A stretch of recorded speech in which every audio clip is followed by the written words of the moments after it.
Hello again, and welcome to another episode of Merkon's Musings, a Star Wars action figure review. And today we're doing, you guess it, a re-review of an action figure that I did a while back. But they came out with a newer version of him, as you can see, with the wonderful card back, which I love, and the original card back that's after the Kenner action figure line from 1978. So what's really interesting about this, I'm taking the latest vintage collection version of Chewbacca, which would be this one. This is VC 141, and it came out in 2019. And we're going to compare it to the brand new 2025 VC 381 Chewbacca.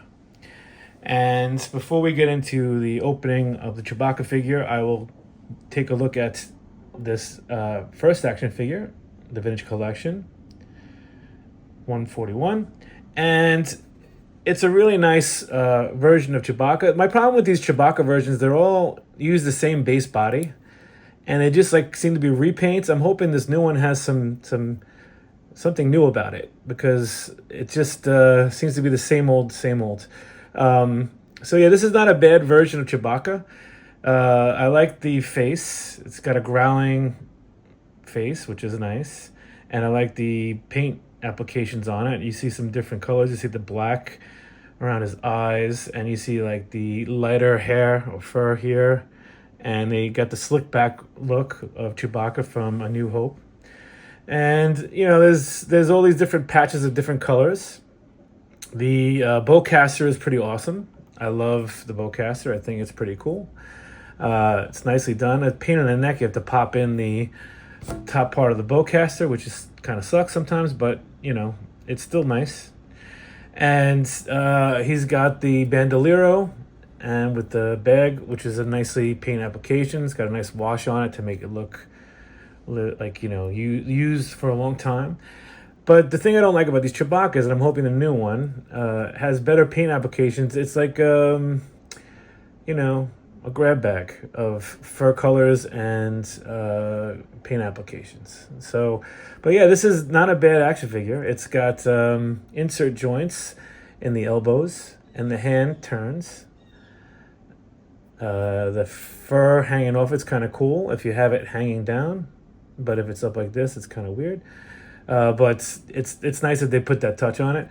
It has a waist articulation. The head doesn't really move much. It barely turns, which I understand why. What's cool about this, the legs have insert joints as well, as you can see here in the knees. And what also is kind of cool, the whole bottom part, the calf part, can turn outwards. Not the upper part of the leg, outwards, which is nice. And there's some articulation. They have insert joints on the feet. So it's pretty articulate. It has a lot of really cool motion range you can do with it, except for really the head. So yeah, I mean, it's a really good figure. I'm not putting it down. I'm just wondering how much better this newer one is going to be. So I might as well go ahead and just get it done so we can see what it's all about. So I'm going to open this, which I really don't want to, but first I want to say I love the card. And this is what I didn't like about these re-releases. This is the only one that has a different card so far, which I love, because I think it's kind of cool that you have a different image, and then you could have the original Kenner one, whichever one you want. But I like the fact that it gives you a choice. So you can have this one or that one. But this is really cool. And before I open it, I'm going to take a look at the back, which has the same type of design as the other vintage collection. So this is actually pretty cool back. It has a little blurb that I would like to read what it says. It says, Chewbacca is a legendary Wookiee warrior with a big heart, known for his short temper, accuracy with the bowcaster, and unwavering loyalty to his friends. And they have that little snippet in different languages here, and then they have all the warning signs here, and in different languages as well. So yeah, it's pretty, you know, good. It's like a normal vintage collection card back. So let's get to the opening of the figure. So I feel bad about doing that, but what am I going to do? So here we go. Let me get this out of the way. So they have Chewbacca nicely encased in plastic. And as you see, the bowcaster comes in 2 parts. So let's try to get him out. So he came out pretty easy, which is good. The bowcaster is going to be a little bit of a challenge. Is the easy part, and now the other part. So the thing I don't like about this, as I said before, these are pain in the neck to put together. So you got to put the bow part with those little pincers up front, and then this is the hard part where you got to pull this plastic and try to feed the ball through. Oh, look at this! I did it pretty quick, which is maybe I'm talking too much before I do it. Okay, there we go. So yeah, then you push that part into the front, and it should stay in place. And I usually like to try to push this back up to lock it in place, But yeah, I wish they would have come with a fully sculpted one. See this one. Yeah, the other one was better on the other one. All right, well, that's the thing I don't like about this figure. So I'm going to take the one from the other Chewbacca. All right, so this is the one. It's the same exact thing. Yeah, you can see even it's like kind of wobbly.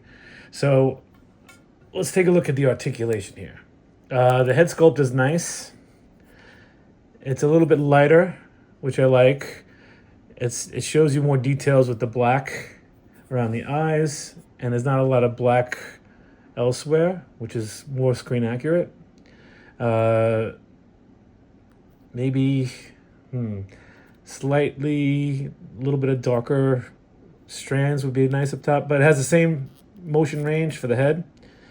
The bowcaster, the bandolier is stopping it a bit, but even without it, I don't think it would move too much. And it has insert joints in the elbows, and it has the hands that turn, and yeah, it has a insert joint in the shoulder. This has a nice range. Same with this side, insert joint in the shoulder and in the arm. The bandoliero with the pack. This one doesn't look nearly as good. It looks just like a plain pack, like a bag. It has no like wash or anything on it. It looks okay. I see an improvement here. So the legs come out further than the other one, and the whole top of the leg turns, unlike the last one that just had the bottom one that could turn. It's got the insert joint in the knee, and it has insert joint on the foot. So same thing on this one. I like the fact that they gave it much larger range. The leg can come out further. The top can move and the bottom can move separately, which is nice, and it's got the insert joint here. Yeah, so just by these new innovations, I would say this is a definitive version of this action figure. Is it worth buying? Yeah, I guess. I mean, they didn't really do much other than give it more movement. The paint deco is not bad on it. It's kind of similar to all the other ones. Sometimes I think it's a little bit better. It's a little bit more better details, and it doesn't feel like it's like just splattered on in different ways. But I guess it's worth it. I don't know, if you want to skip it, you can. It does very little more for the character. I mean, it does give a little wider range of motion and ability to pose it better. But other than that, it's okay.